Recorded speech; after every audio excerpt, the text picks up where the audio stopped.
Salam müəllimlər, bu günlərim mən sizə SWOT analizi haqqında danışacağım. Bilirsiniz ki, 2025-ci kurikulumda müəyyən yeniliklər oldu. Sertifikasiyada iştirak edəcək müəllimlər deyil, MİQ-də iştirak edəcək müəllimlər üçün bu SWOT analizi bir yenilikdir. Mən də sizə onun haqqında danışacağım. Çox sadə bir üsuldur. Demək, SWOT analizi strateji planlaşdırma və təhlil üçün istifadə olunan analitik metoddur.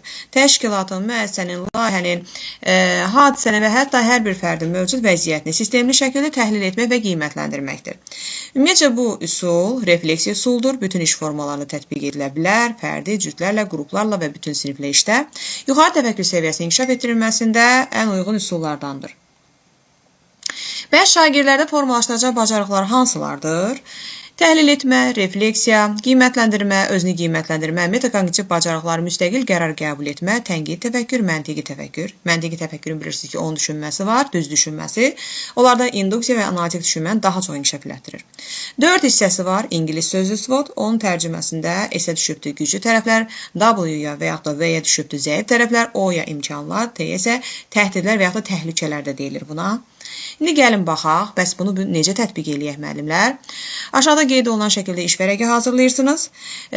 Təhlil olunan məsələ, layihə, müəssisə, təşkilat, hadisə və ya hər hansı bir şəxsin güclü tərəfləri, zəif tərəfləri, imkanları və ona təhlükə yaradan məsələlər yazılır. Beləliklə təhlil həyata keçirilir. Gördüyünüz kimi, bax, belə bir iş vərəqi hazırlanır. Gəlin nümunə üzərində baxaq. Bir dənə şagirdin özünü qiymətləndirməsinə aid hazırlamışam nümunə. Belə hazırlayırsınız. Əlbəttə ki, müəllim ilk öncə özü bunu edir. Refleks etməlidir ki, şagirdlər də ondan görsün, götürsün ki, bunu necə eləmək olur.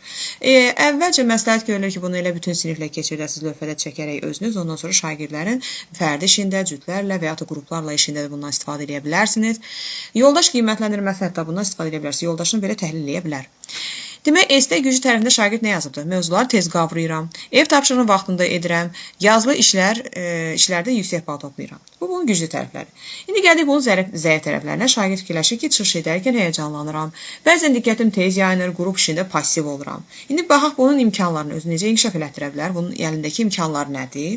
Müəllim əlavə izah və dəstək verir. Bunun üçün imkandır. Onlayn resurslardan istifadə edə bilirəm. Bəli, bu da bir imkandır. Sinifdə təqdimat imkanı olur.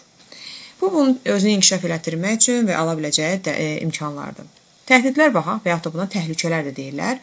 İmtahan həyəcanlı nəticəyə təsir edə bilər. Vaxtı düzgün planlaşdırmasam nəticəm zəif ola bilər. Telefon diqqətimi yayındıra bilər. Belə təhlil elədik, sonra şagird nə edəcək burada? Ümumiyyətcə, müəyyən bir qərar qəbul edəcək və ümumiyyətcə, biləsiniz ki, şagirdin müəyyən problemi həll etmədə, problemi həll etmənin 4 mərhələsi var, müşahidədir, təhlildir, sonra bunun kimdənsə nəticəyə gəlir, sonra kimdənsə bu işi görəcəksə, müzakirəsini təşkil edəcək, eləməyəcəksə, birgə problemi həll etmirsə, sadəcə özü tək başına bu problemi həll edirsə, elə problemin həllinə keçəcək. Amma problemin həllinə keçməzdən əvvəl bu planlaşdırmalıdır onu əlbəttə ki, bax, həmin o mərhələyə aid, bu təhlil edəndən sonra o mərhələləri gəlir. Çıxacaq şagird.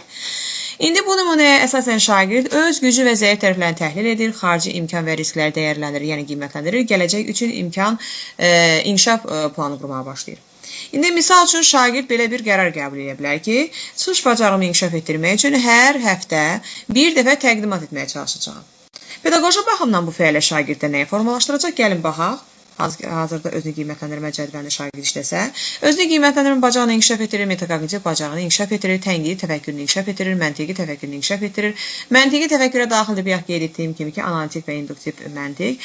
Analitik və induktiv məntiq daha çox inkişaf edir. Görürsünüz, ayrıca qeyd etdim, yuxarı təfəkkür səviyyəsini inkişaf edir. Siz bilirsiniz ki, bu limit taksonomiyasının 6 mərhələsi var. Ondan 3-ü aşağı təfəkkür səviyyəsini, 3-ü isə yuxarı təfəkkür səviyyəsini inkişaf elətdirir. Hansı ki, aşağıdan xatırlamaq, anlamaq, tətbiq bu ATS-yə aiddir. Yəni aşağı təfəkkür səviyyəsinə. Təhlil dəyərləndirmə, yaratmaq isə YTS-yə, yəni yuxarı təfəkkür səviyyəsinə aiddir. Bu da yuxarı təfəkkür səviyyəsinin formalaşır. Görürsünüz, təhlil var, qiymətləndirmə var. Bu yuxarı təfəkkür səviyyəsidir. Ümid edirəm ki, müəllimlər sizin üçün aydın izah oldu və SWOT analizini görürsünüz, dilə də böyütməyin, çox sadə bir üsullardan biridir.